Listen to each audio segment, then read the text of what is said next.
ಇನ್ನು ಧರ್ಮಸ್ಥಳದಲ್ಲಿ ಶವ ಹೂತಿದ್ದಾರೆ ಅಂತ ಕೆಲವರು ಆರೋಪದ ಮೇಲೆ ಆರೋಪವನ್ನ ಮಾಡ್ತಾ ಇದ್ದಾರೆ. ಆ ಆರೋಪಗಳ ವಿರುದ್ಧ ಮಾಜಿ ಸಚಿವ ಜನಾರ್ದನ್ ಪೂಜಾರಿ ಕೂಡ ಕೆರಳಿದ್ದಾರೆ. ಜೊತೆಗೆ ಧರ್ಮಸ್ಥಳದ ಪರವಾಗಿ ಬ್ಯಾಟ್ ಬೀಸಿದ್ದಾರೆ.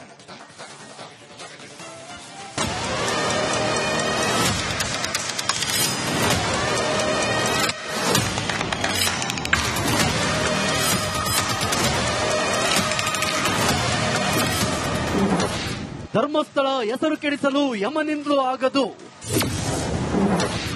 ಶ್ರೀ ಕ್ಷೇತ್ರದ ಪರ ಜನಾರ್ದನ ಪೂಜಾರಿ ಬ್ಯಾಟಿಂಗ್.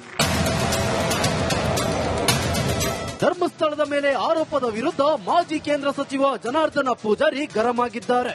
ಶ್ರೀ ಕ್ಷೇತ್ರದ ಜೊತೆ ಇಡೀ ದೇಶವೇ ಇದೆ. ವೀರೇಂದ್ರ ಹೆಗಡೆಯವರೇ, ನಾನು ನಿಮ್ಮ ಜೊತೆ ಇದ್ದೇನೆ ಎಂದು ಅಬ್ಬರಿಸಿದ್ದಾರೆ.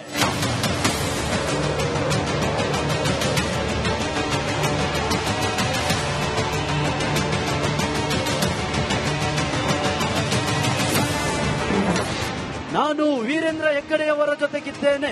ಧರ್ಮಸ್ಥಳದ ವೀರೇಂದ್ರ ಹೆಗ್ಗಡೆಯವರೇ, ನಿಮ್ಮ ಒಟ್ಟಿಗೆ, ಧರ್ಮಸ್ಥಳದ ಒಟ್ಟಿಗೆ ಇಡೀ ದೇಶ ಅಲ್ಲ, ಜಗತ್ತಿದೆ. ಧರ್ಮಸ್ಥಳವನ್ನು ನಡೆಸುವುದು ಕಷ್ಟದ ಕೆಲಸ. ಒಂದು ಧರ್ಮಸ್ಥಳವನ್ನ, ದೇವರ ಸ್ಥಾನವನ್ನ ನಡೆಸಲಿಕ್ಕೆ ಎಷ್ಟು ಕಷ್ಟ ಇದೆ ಅದು ಪೂಜಾರಿಗೆ ಗೊತ್ತು.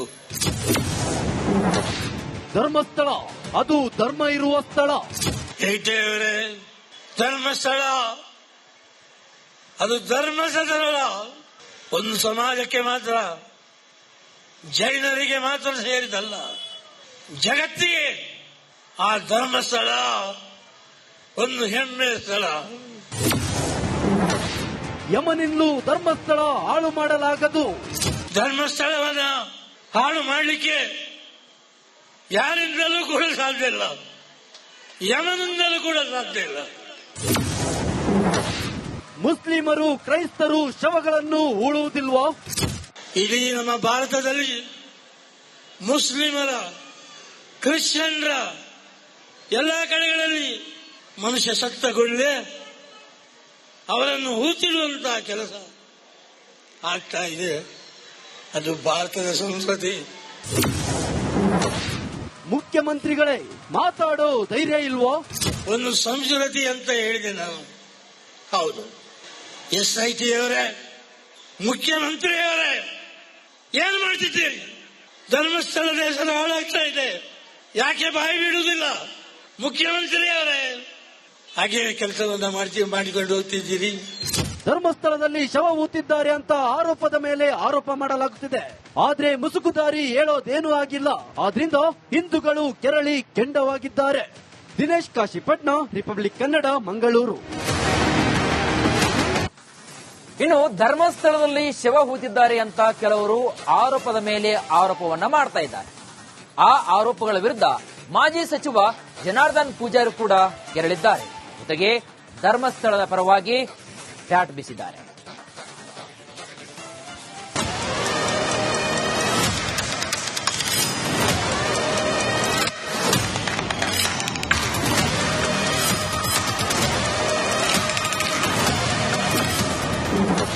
ಧರ್ಮಸ್ಥಳ ಹೆಸರು ಕೆಡಿಸಲು ಯಮನಿಂದಲೂ ಆಗದು.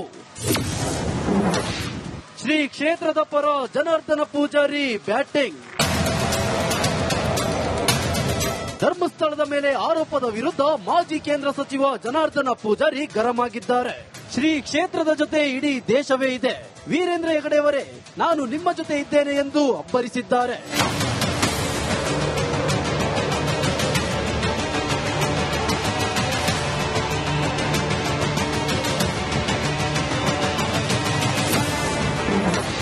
ನಾನು ವೀರೇಂದ್ರ ಹೆಗ್ಗಡೆಯವರ ಜೊತೆಗಿದ್ದೇನೆ. ಧರ್ಮಸ್ಥಳದ ವೀರೇಂದ್ರ ಹೆಗ್ಗಡೆಯವರೇ, ನಿಮ್ಮ ಒಟ್ಟಿಗೆ, ಧರ್ಮಸ್ಥಳದ ಒಟ್ಟಿಗೆ ಇಡೀ ದೇಶ ಅಲ್ಲ, ಜಗತ್ತಿದೆ. ಧರ್ಮಸ್ಥಳವನ್ನು ನಡೆಸುವುದು ಕಷ್ಟದ ಕೆಲಸ. ಒಂದು ಧರ್ಮಸ್ಥಳವನ್ನ, ದೇವರ ಸ್ಥಾನವನ್ನ ನಡೆಸಲಿಕ್ಕೆ ಎಷ್ಟು ಕಷ್ಟ ಇದೆ ಅದು ಪೂಜಾರಿಗೆ ಗೊತ್ತು. ಧರ್ಮಸ್ಥಳ ಅದು ಧರ್ಮ ಇರುವ ಸ್ಥಳ.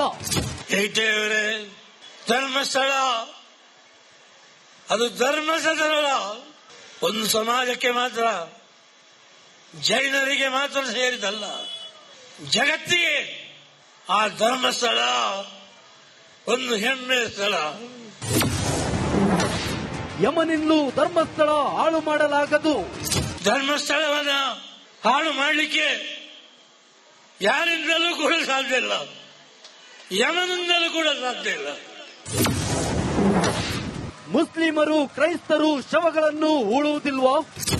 ಇಡೀ ನಮ್ಮ ಭಾರತದಲ್ಲಿ ಮುಸ್ಲಿಮರ, ಕ್ರಿಶ್ಚಿಯನ್ರ ಎಲ್ಲ ಕಡೆಗಳಲ್ಲಿ ಮನುಷ್ಯ ಸತ್ತಗೊಳ್ಳೆ ಅವರನ್ನು ಹೂತಿಡುವಂತಹ ಕೆಲಸ ಆಗ್ತಾ ಇದೆ. ಅದು ಭಾರತದ ಸಂಸ್ಕೃತಿ. ಮುಖ್ಯಮಂತ್ರಿಗಳೇ, ಮಾತಾಡೋ ಧೈರ್ಯ ಇಲ್ವೋ? ಒಂದು ಸಂಸ್ಕೃತಿ ಅಂತ ಹೇಳಿದೆ ನಾನು. ಹೌದು, SIT ಅವರೇ, ಮುಖ್ಯಮಂತ್ರಿಯವರೇ, ಏನ್ ಮಾಡ್ತಿದ್ದೀರಿ? ಧರ್ಮಸ್ಥಳದ ಹೆಸರು ಹಾಳಾಗ್ತಾ ಇದೆ, ಯಾಕೆ ಬಾಯಿ ಬಿಡುವುದಿಲ್ಲ? ಮುಖ್ಯಮಂತ್ರಿಯವರೇ, ಹಾಗೆ ಕೆಲಸವನ್ನ ಮಾಡಿಕೊಂಡು ಹೋಗ್ತಿದ್ದೀರಿ. ಧರ್ಮಸ್ಥಳದಲ್ಲಿ ಶವ ಹೂತಿದ್ದಾರೆ ಅಂತ ಆರೋಪದ ಮೇಲೆ ಆರೋಪ ಮಾಡಲಾಗುತ್ತಿದೆ. ಆದ್ರೆ ಮುಸುಕುದಾರಿ ಹೇಳೋದೇನೂ ಆಗಿಲ್ಲ. ಆದ್ರಿಂದ ಹಿಂದೂಗಳು ಕೆರಳಿ ಕೆಂಡವಾಗಿದ್ದಾರೆ. ದಿನೇಶ್ ಕಾಶಿಪಟ್ನ, ರಿಪಬ್ಲಿಕ್ ಕನ್ನಡ, ಮಂಗಳೂರು. ಇನ್ನು ಧರ್ಮಸ್ಥಳದಲ್ಲಿ ಶವ ಹೂತಿದ್ದಾರೆ ಅಂತ ಕೆಲವರು ಆರೋಪದ ಮೇಲೆ ಆರೋಪವನ್ನ ಮಾಡ್ತಾ ಇದ್ದಾರೆ. ಆ ಆರೋಪಗಳ ವಿರುದ್ಧ ಮಾಜಿ ಸಚಿವ ಜನಾರ್ದನ್ ಪೂಜಾರಿ ಕೂಡ ಕೆರಳಿದ್ದಾರೆ. ಜೊತೆಗೆ ಧರ್ಮಸ್ಥಳದ ಪರವಾಗಿ ಬ್ಯಾಟ್ ಬೀಸಿದ್ದಾರೆ.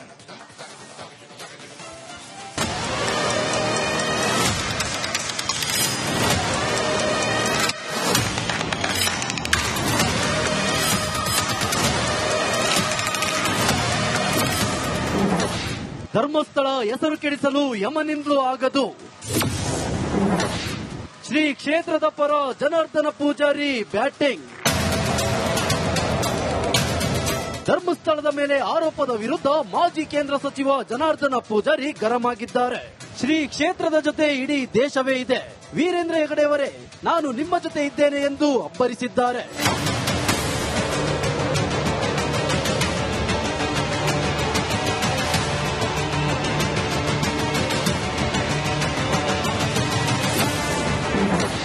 ನಾನು ವೀರೇಂದ್ರ ಹೆಗ್ಗಡೆಯವರ ಜೊತೆಗಿದ್ದೇನೆ. ಧರ್ಮಸ್ಥಳದ ವೀರೇಂದ್ರ ಹೆಗ್ಗಡೆಯವರೇ, ನಿಮ್ಮ ಒಟ್ಟಿಗೆ, ಧರ್ಮಸ್ಥಳದ ಒಟ್ಟಿಗೆ ಇಡೀ ದೇಶ ಅಲ್ಲ, ಜಗತ್ತಿದೆ. ಧರ್ಮಸ್ಥಳವನ್ನು ನಡೆಸುವುದು ಕಷ್ಟದ ಕೆಲಸ. ಒಂದು ಧರ್ಮಸ್ಥಳವನ್ನ, ದೇವರ ಸ್ಥಾನವನ್ನ ನಡೆಸಲಿಕ್ಕೆ ಎಷ್ಟು ಕಷ್ಟ ಇದೆ ಅದು ಪೂಜಾರಿಗೆ ಗೊತ್ತು. ಧರ್ಮಸ್ಥಳ ಅದು ಧರ್ಮ ಇರುವ ಸ್ಥಳ. ಏಟೆಯವರೇ, ಧರ್ಮಸ್ಥಳ ಅದು ಧರ್ಮಸ್ಥಳ ಒಂದು ಸಮಾಜಕ್ಕೆ ಮಾತ್ರ, ಜೈನರಿಗೆ ಮಾತ್ರ ಸೇರಿದಲ್ಲ, ಜಗತ್ತಿಗೆ ಆ ಧರ್ಮಸ್ಥಳ ಒಂದು ಹೆಮ್ಮೆಯ ಸ್ಥಳ. ಯಮನಿಂದಲೂ ಧರ್ಮಸ್ಥಳ ಹಾಳು ಮಾಡಲಾಗದು. ಧರ್ಮಸ್ಥಳವನ್ನ ಹಾಳು ಮಾಡಲಿಕ್ಕೆ ಯಾರಿಂದಲೂ ಕೂಡ ಸಾಧ್ಯ ಇಲ್ಲ, ಯಮನಿಂದಲೂ ಕೂಡ ಸಾಧ್ಯ ಇಲ್ಲ. ಮುಸ್ಲಿಮರು ಕ್ರೈಸ್ತರು ಶವಗಳನ್ನು ಹೂಳುವುದಿಲ್ವೋ? ಇಡೀ ನಮ್ಮ ಭಾರತದಲ್ಲಿ ಮುಸ್ಲಿಮರ, ಕ್ರಿಶ್ಚಿಯನ್ರ ಎಲ್ಲ ಕಡೆಗಳಲ್ಲಿ ಮನುಷ್ಯ ಸತ್ತಗೊಳ್ಳೆ ಅವರನ್ನು ಹೂತಿಡುವಂತಹ ಕೆಲಸ ಆಗ್ತಾ ಇದೆ. ಅದು ಭಾರತದ ಸಂಸ್ಕೃತಿ. ಮುಖ್ಯಮಂತ್ರಿಗಳೇ, ಮಾತಾಡೋ ಧೈರ್ಯ ಇಲ್ವೋ? ಒಂದು ಸಂಸ್ಕೃತಿ ಅಂತ ಹೇಳಿದೆ ನಾನು. ಹೌದು, SIT ಅವರೇ, ಮುಖ್ಯಮಂತ್ರಿಯವರೇ, ಏನ್ ಮಾಡ್ತಿದ್ದೀರಿ? ಧರ್ಮಸ್ಥಳದ ಹೆಸರು ಹಾಳಾಗ್ತಾ ಇದೆ, ಯಾಕೆ ಬಾಯಿ ಬಿಡುವುದಿಲ್ಲ? ಮುಖ್ಯಮಂತ್ರಿಯವರೇ, ಹಾಗೆ ಕೆಲಸವನ್ನ ಮಾಡಿಕೊಂಡು ಹೋಗ್ತಿದ್ದೀರಿ. ಧರ್ಮಸ್ಥಳದಲ್ಲಿ ಶವ ಹೂತಿದ್ದಾರೆ ಅಂತ ಆರೋಪದ ಮೇಲೆ ಆರೋಪ ಮಾಡಲಾಗುತ್ತಿದೆ. ಆದ್ರೆ ಮುಸುಕುದಾರಿ ಹೇಳೋದೇನೂ ಆಗಿಲ್ಲ. ಆದ್ರಿಂದ ಹಿಂದೂಗಳು ಕೆರಳಿ ಕೆಂಡವಾಗಿದ್ದಾರೆ. ದಿನೇಶ್ ಕಾಶಿಪಟ್ನ, ರಿಪಬ್ಲಿಕ್ ಕನ್ನಡ, ಮಂಗಳೂರು.